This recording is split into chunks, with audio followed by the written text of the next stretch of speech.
ഇങ്ങനെ ഒരു വീഡിയോ ഞാൻ ചെയ്യണമെന്ന് ആഗ്രഹിച്ചിരുന്നതല്ല. പക്ഷേ ഇന്നലെ വൈറലായൊരു വീഡിയോ കണ്ടു.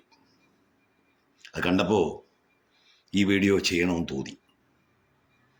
കോഴിക്കോട് ബീച്ചിൽ സായാഹ്നങ്ങളിൽ മനുഷ്യർ അല്പം തണുത്ത കാറ്റേറ്റ് തിരമാലകളെ നോക്കി കൊച്ചു വർത്തമാനവും പറഞ്ഞിരിക്കാൻ വരുമ്പോൾ അതിനിടയിലേക്ക് വന്ന് മതം പറയാൻ, ജനങ്ങളുമായി ദൈവത്തെപ്പറ്റി സംവാദിക്കാൻ എത്തിയ ഒരു ഡോക്ടർ CP അബ്ദുള്ള ബാസിൽ എന്ന് പറയുന്ന ദന്ത ഡോക്ടറും യൂട്യൂബറുമായ ഒരു വ്യക്തിയും അയാളുടെ കൂടെയുള്ളവരെയും അവർ മറ്റുള്ളവരുമായി സംസാരിക്കുന്നത് സോഷ്യൽ മീഡിയയിൽ കേട്ടപ്പോൾ ഇത്രയൊരു വീഡിയോ ചെയ്യണമെന്ന് തോന്നി. ഡോക്ടർ ബാസിൽ എന്ന് പറയുന്നത് കാണാൻ സുമുഖനായ ചെറുപ്പക്കാരനാണ്. അദ്ദേഹം പക്ഷേ 24 മണിക്കൂറും മതം മാത്രം ചവച്ചരച്ച് കഴിക്കുന്ന ഒരു ചെറുപ്പക്കാരനാണ്. ഈ പറഞ്ഞു വരുന്നത്, അദ്ദേഹം വന്ന് സംസാരിക്കുന്നത് അമുസ്ലിങ്ങളായ പെൺകുട്ടികളുമായിട്ടാണ്. ആ സംഭാഷണത്തിനിടയിൽ അദ്ദേഹം പറയുന്ന ചില കാര്യങ്ങൾ, സത്യത്തിൽ അദ്ദേഹം ആ പെൺകുട്ടികൾക്ക് വടി കൊടുത്ത് അടി വാങ്ങുകയായിരുന്നു എന്നുള്ളതാണ് സത്യം. അദ്ദേഹം പല കാര്യങ്ങൾ പറയുന്നുണ്ട്. ഏറ്റവും അദ്ദേഹം അതിൽ പറഞ്ഞ ഒരു കാര്യം, നിങ്ങൾക്ക് സ്ത്രീകളെ സംബന്ധിച്ച് പുരുഷൻ്റെ സന്തോഷത്തിന് വേണ്ടി സ്ത്രീകൾ എന്തിന് അവരുടെ ശരീരം ഉപയോഗിക്കണം എന്നുള്ളതായിരുന്നു അദ്ദേഹത്തിൻ്റെ പ്രധാനപ്പെട്ട ചോദ്യം. അതായത് സ്ത്രീകൾ പർദ്ദ ധരിക്കാതെ നടക്കുന്നത് പുരുഷന്മാരുടെ മനസ്സിന് സന്തോഷം കിട്ടാൻ വേണ്ടിയിട്ടാണ് എന്നാണ് അദ്ദേഹം പറഞ്ഞു വെക്കുന്നത്. ഈ ബാസിൽ എന്ന് പറയുന്ന ചെറുപ്പക്കാരൻ മനസ്സിലാക്കേണ്ട ഒരു കാര്യം,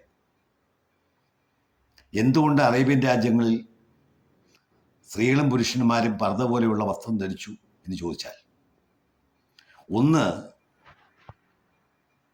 നിങ്ങളുടെ ഈ പറയപ്പെടുന്ന മുഹമ്മദ് എന്ന് പറയുന്ന പ്രവാചകന്, അദ്ദേഹത്തിൻ്റെ ലോകം എന്ന് പറയുന്നത് ഈ പറയപ്പെടുന്ന അറേബ്യൻ മണലാരണ്യങ്ങൾ മാത്രമായിരുന്നു. അതിനപ്പുറത്തൊരു ലോകമുണ്ട് എന്ന് അദ്ദേഹത്തിന് അന്ന് അറിയില്ലായിരുന്നു. അവിടുത്തെ മനുഷ്യരെ സംബന്ധിച്ച് ഈ മണലാരണ്യത്തിൽ ഇടയ്ക്കിടെ ഉണ്ടാകുന്ന കാറ്റും ആ കാറ്റത്ത് പറന്ന് ശരീരത്തിൽ പറ്റിപ്പിടിക്കുന്ന അഴുക്കും അത് തടയാൻ വേണ്ടിയിട്ടാണെന്ന് അറേബ്യൻ രാജ്യങ്ങളിൽ സ്ത്രീകളും പുരുഷന്മാരും തലമുടി പറക്കുകയും കഴുത്ത് മുതൽ പാദം വരെയുള്ള നീണ്ട വസ്ത്രങ്ങൾ ധരിക്കുകയും ചെയ്തത്. പക്ഷേ അത് ലോകത്തെമ്പാടും വരണമെന്ന് നിങ്ങളെപ്പോലുള്ള കുറച്ച് പേര് ആഗ്രഹിക്കുന്നു. അത് നിങ്ങൾ വിശ്വാസത്തിൻ്റെ പേരിലാക്കി എടുത്തു. യഥാർത്ഥത്തിൽ ഇതിൽ ഈ ഖുറാനിൻ്റെ സൂറത്ത് അൽ-അറാഫ് 7-ാം അധ്യായം 26-ാമത്തെ ആയത്തിൽ പറയുന്നത് വസ്ത്രം ശരീരം മറയ്ക്കാനും അലങ്കാരത്തിനും വേണ്ടിയുള്ളതാണ് എന്നാണ്. അപ്പോൾ നിങ്ങളുടെ ദൈവം തന്നെ പറഞ്ഞിട്ടുണ്ട് വസ്ത്രം അലങ്കാരത്തിന് വേണ്ടിയുള്ളതാണ്. അപ്പോൾ അലങ്കാരത്തിന് വേണ്ടി ധരിക്കുന്ന വസ്ത്രത്തിന് മുകളിൽ ഒരു കറുത്ത പർദ്ദ എടുത്ത് അത് മൊത്തം മറച്ചു നടന്നാൽ മാത്രമേ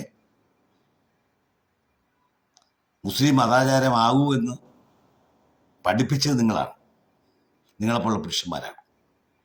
അറേബ്യയിൽ സ്ത്രീകളിൽ അത്തരം വസ്ത്രം ധരിച്ചിരുന്നുവെങ്കിൽ അതിന് തക്കതായ കാരണം ഞാൻ പറഞ്ഞു. അതേ കാരണം കൊണ്ട് തന്നെ ഇവിടെ പുരുഷന്മാരും അത്തരം വസ്ത്രങ്ങളാണ് ധരിച്ചിരുന്നത്.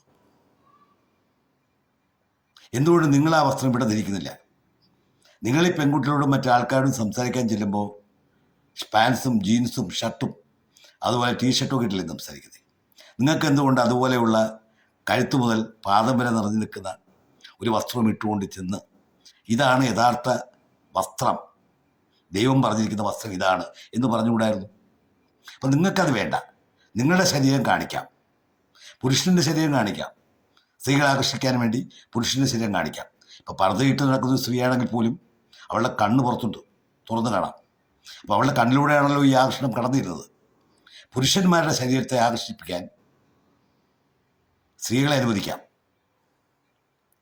എൻ്റെ പൊന്നു ബേസിലെ, നിങ്ങളൊക്കെ ചെറുപ്പക്കാരാണ്, യുവാക്കളാണ്, വിദ്യാസമ്പന്നരാണ്. പക്ഷെ ഇപ്പോഴും നിങ്ങൾ ഈ 6-ാം നൂറ്റാണ്ടിലേക്ക് തന്നെ തിരിഞ്ഞു നോക്കി നടക്കുന്നത് നമ്മുടെ കാലം ഒഴുകുന്നതിനനുസരിച്ച് കാലത്തിനനുസരിച്ചുള്ള മാറ്റം വേണമെന്ന് ആഗ്രഹിക്കാതെ ഈ തിരിഞ്ഞു നോക്കി തന്നെ നടക്കുന്നത് ഒരു അപകടം പിടിച്ച കാര്യമല്ലേ എന്ന് നിങ്ങൾക്ക് ഒരു നിമിഷം ചിന്തിക്കാൻ തോന്നുന്നുണ്ടോ? നിങ്ങളെ കൂടെ ഉണ്ടായിരുന്ന മറ്റൊരു ചെറുപ്പക്കാരൻ അയാൾ മറ്റൊരു പെൺകുട്ടിയോട് ചോദിക്കുന്നു, ദൈവം ഇല്ല എന്ന് അല്ലെങ്കിൽ ഉണ്ട് എന്ന് സമർത്ഥിക്കാൻ വേണ്ടി അദ്ദേഹം അതിനൊരു ഉദാഹരണമുണ്ട്. ആ ഉദാഹരണമാണ് രസകരമായിട്ട് തോന്നിയത്. എൻ്റെ മകൻ ദൂരെ ഒരിടത്ത് നിന്നുകൊണ്ട് അച്ഛൻ 5 പൈസ താ, എനിക്ക് മിഠായി വാങ്ങണം എന്ന് പറയുമ്പോൾ സ്വാഭാവികമായിട്ടും അച്ഛൻ അടുത്തില്ലാത്തതുകൊണ്ട് തന്നെ കുട്ടിക്ക് 5 പൈസ കിട്ടില്ല. അതുകൊണ്ട് ആ കുട്ടി അച്ഛനെ തള്ളി പറയുമോ എന്നുള്ളതാണ് അദ്ദേഹം ചോദിക്കുന്നത്. ആ ചോദ്യം കേട്ടിട്ട് അത് കേട്ടുകൊണ്ടിരുന്ന പെൺകുട്ടി കൊടുത്തൊരു മറുപടിയുണ്ട്. അത് ഒന്നൊന്നര മറുപടിയായിരുന്നു. ആ പെൺകുട്ടി പറഞ്ഞത്, അച്ഛനെ നിങ്ങളുടെ മകൻ അനുഭവിച്ചറിഞ്ഞിട്ടുണ്ട്, സ്വാഭാവികമായിട്ടും അച്ഛനില്ല എന്ന് അവൻ പറയില്ല. ഇത്തരത്തിലുള്ള ഈ പോഷ്കായിട്ടുള്ള ചോദ്യങ്ങൾ മനുഷ്യരിലേക്ക് ചെന്ന് ചോദിക്കുകയും അവരിൽ നിന്ന് നിങ്ങൾക്ക് കിട്ടാവുന്നത്ര മാക്സിമം തല്ല് കിട്ടുകയും ചെയ്യുക എന്ന് പറയുന്നത്, അതായത് വടി കൊടുത്ത് അടിവേടിക്കുക എന്ന് പറയുന്നത്, അത് വേണോ എന്നുള്ളത് ചിന്തിക്കേണ്ടത് ബാസിനെ പോലെയുള്ള ചെറുപ്പക്കാരാണ്. ഇവിടെ രാജ്യത്തുള്ള എല്ലാ മനുഷ്യർക്കും വിശ്വാസങ്ങളുണ്ട്. ഒരുപക്ഷെ നിങ്ങളുടെ ഈ പറയപ്പെടുന്ന മുഹമ്മദ് ജനിച്ചിട്ട് 1500 വർഷമായുള്ളൂ, ഈ മതം ഉണ്ടായിട്ടും അത്രയായുള്ളൂ.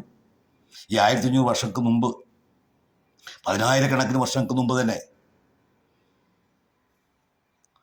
മനുഷ്യന് ദൈവവിശ്വാസം ഉണ്ടായിരുന്നു, മനുഷ്യൻ ശക്തി ആരാധിച്ചിരുന്നു. അത് മുഹമ്മദ് നബി ഒന്നും ജനങ്ങളെ പഠിപ്പിച്ചതല്ല. അതിന് മുമ്പ് തന്നെ ആചാരങ്ങളും വിശ്വാസങ്ങളും മനുഷ്യ സമൂഹത്തിലുണ്ടായിരുന്നു. ഹൈന്ദവപരമായ ഈ പറയപ്പെടുന്ന ഗ്രന്ഥങ്ങൾക്ക്, വേദങ്ങളായാലും ഉപനിഷത്തുകളായാലും ഇതിഹാസങ്ങളായാലും, അതിനെല്ലാം 5000-ഉം 10,000-ഉം വർഷത്തെ പഴക്കമുണ്ട്. അവിടെയും ദൈവത്തിൻ്റെ സാന്നിധ്യമുണ്ട്. അപ്പോൾ അവനവൻ്റെ മതവിശ്വാസവുമായിട്ട് വിട്ടേക്കുക. ഞാനൊന്ന് ചോദിച്ചോട്ടെ, ബേസിലിനും മറ്റ് കൂട്ടാളികൾക്കും ചെയ്യാവുന്ന ഏറ്റവും വലിയൊരു കർമ്മമുണ്ട്. ഈ രാജ്യത്തുണ്ടാകുന്ന ക്രിമിനൽ കേസുകൾ, ഇപ്പം MDMA ആയാലും കഞ്ചാവായാലും അങ്ങനെ ഏത് സാധനം പിടിച്ചാലും അതിലെ പ്രതികളുടെ എണ്ണം നിങ്ങൾ നോക്കണം, പേരുകൾ നിങ്ങൾ പരിശോധിക്കണം. എന്നിട്ട് അവരെ പോയി നിങ്ങൾ മതം പഠിപ്പിക്കണം, ഇത് ചെയ്യുന്നത് തെറ്റാണെന്ന് പറയണം. അവരെ മനംമാറ്റപ്പെടുത്തി നല്ല വഴിക്ക് കൊണ്ടുവന്നാൽ തന്നെ അത് നിങ്ങളുടെ മതത്തിനോടും നിങ്ങളുടെ സമൂഹത്തോടും ചെയ്യുന്ന ഏറ്റവും വലിയ ഒരു നല്ല കർമ്മമായിരിക്കും. അത് ചെയ്യാതെ മറ്റു മതസ്ഥരുടെ ഇടയിലേക്ക് അവരൽപ്പം കാറ്റ് കൊള്ളാനോ അല്പം സല്ലപിക്കാനോ അല്ലെങ്കിൽ തിരമാലകളെ നോക്കി കുറച്ചു നേരം മൗനമായിരിക്കാനോ വരുമ്പോൾ അവരുടെ മനസ്സിലേക്ക് സംഘർഷങ്ങൾ കൊണ്ടുകൊടുക്കാൻ വേണ്ടി ഇത്തരം സംവാദങ്ങളുമായി ജനങ്ങളുടെ ഇടയ്ക്ക് ഇറങ്ങുന്നത് ഒരു കാരണവശാലും ഒരു പുരോഗമന സമൂഹത്തെ സംബന്ധിച്ച് നല്ലതിനല്ല.